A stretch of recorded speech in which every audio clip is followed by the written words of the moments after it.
Madam Speaker, I will be focusing on two areas of concern that I have been hearing from Singaporeans and that this budget also intends to address. Firstly, on public transport, and secondly, the job competition from the EPs in the PME space. Firstly, on public transport. In the budget statement, the Finance Minister made particular mention of the pressing challenges of housing and transport, and that the government will spare no effort in resolving these problems. Credit to the National Development Ministers, I think we are on our way to resolving the housing imbalances in the next 1 to 3 years. The slew of demand management measures and the massive ramping up of housing supply has since begun to show stabilizing effects in the property market.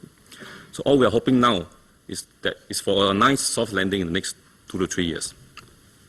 However, in the area of transport, our Transport Minister has on hand a much bigger and a tougher problem to solve.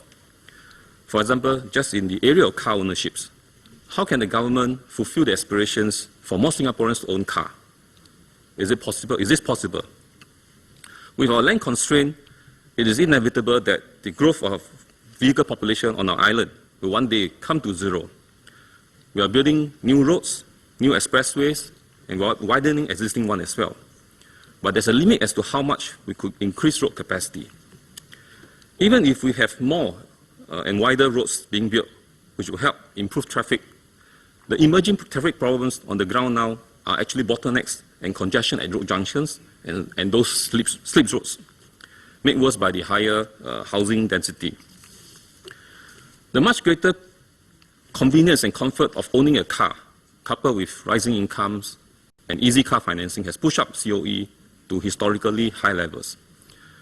But no matter how we tweak the COE system, we can't run away from the fact that demands for COE are higher than the available supply.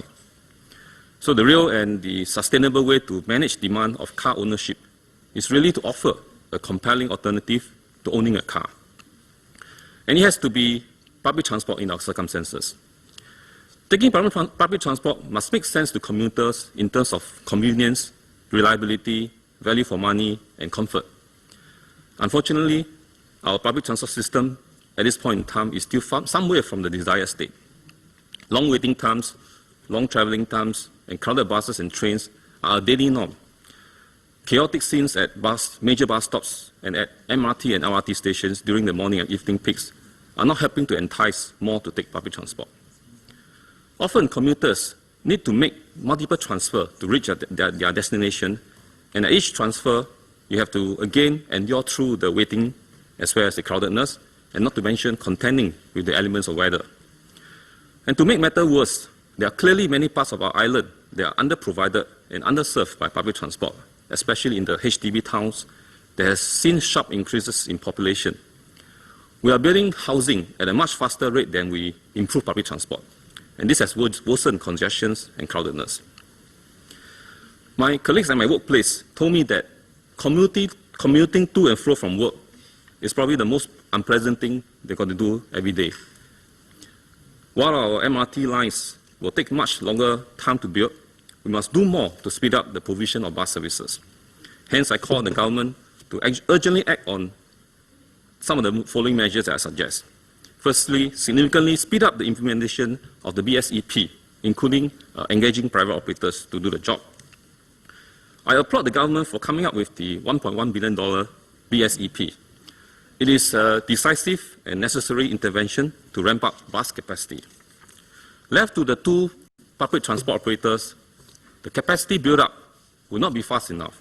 In fact, many members will agree that it has been quite a trying experience working with the public transport operator on the ground. Each of these requests submitted to these companies to improve bus services will often end up in a long-drawn discussions. And often, the final get-out answer from the PTOs is that they have no drivers to increase the bus services. So I hope that the MOT will move away from the two PTOs models and start using more of the private operators to help expand the bus capacity, especially under the BSEP.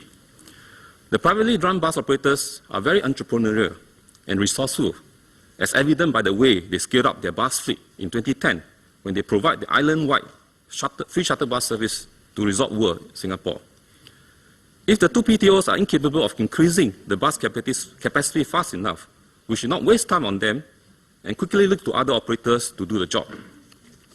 Secondly, we need to manage the peak demand and further incentivize the non-peak hour travel. There's this inherent inefficiency in public transport where you design capacity to meet peak demand, peak window demand.